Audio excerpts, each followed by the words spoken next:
इस छोटी लड़की को पार्क में खेलते हुए एक जहरीला सांप मिलता है जिसके शरीर में एक तीर घुसा हुआ था और वो धीरे धीरे लड़की की तरफ रेंग रहा था। ये देखकर वो लड़की उस सांप की मदद करने का फैसला करती है और जल्दी से उस तीर को बाहर निकाल देती है, जिससे सांप का दर्द धीरे धीरे कम होने लगता है। तभी कुछ बदमाश लोग वहाँ पर आकर उसको किडनैप कर लेते हैं और उस छोटी लड़की को गाड़ी में बिठाकर वहाँ से ले जाने लगते हैं। तभी अचानक से वो सांप वहाँ पर आ जाता है और उनकी गाड़ी को चारों तरफ से जकड़ लेता है। बदमाशों को लगा कि सांप भूखा है, इसीलिए वो उस छोटी बच्ची को सांप का खाना बनाकर गाड़ी से बाहर भेज देते हैं। लेकिन इस बात से सांप नाराज हो जाता है और उनकी गाड़ी को उठाकर हवा में फेंक देता है। फिर वो उनकी गाड़ी को एक ही बार में निगल जाता है। इस बात को 10 साल बीत जाते हैं। अब लड़की बड़ी हो चुकी थी और वो सांप उसका अच्छा दोस्त बन गया था। दोनों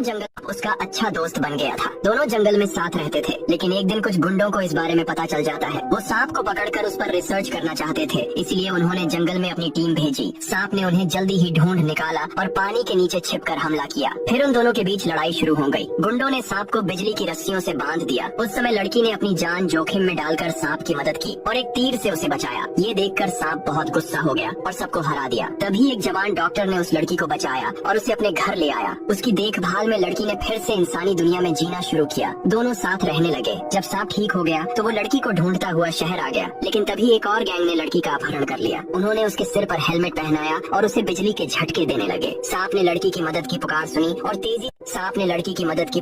और तेजी से उसकी तरफ बढ़ा। उसने लड़की को खोज लिया, लेकिन वो बिजली की तारों से घिरी हुई थी। सांप बिना डरे उस बाढ़ से टकरा गया और बिजली के झटके से वो बेहोश हो गया। फिर गुंडों ने उसका शरीर काटना शुरू किया। उन्हें पता चला कि सांप 350 साल पुराना है। ये सुनकर गुंडों का मालिक खुश हो गया। इस बीच डॉक्टर ने चुपचाप पिंजरा खोल दिया और लड़की को बाहर निकाला। उसने लड़की को होश में लाने के लिए बिजली के झटकों का इस्तेमाल किया। जैसे ही लड़की होश में आई, सांप ने भी आंखें खोली। उसकी हीलिंग पावर बहुत तेज थी, इसलिए उसके सारे घाव जल्दी ठीक हो गए। उसी समय हथियारों से लैस सैनिकों ने सांप को घेर लिया। उन्होंने गोलियां चलाई, लेकिन सांप को कुछ नहीं हुआ। अंत में सांप ने सबको हरा दिया और लड़की और उसके प्रेमी को बचा।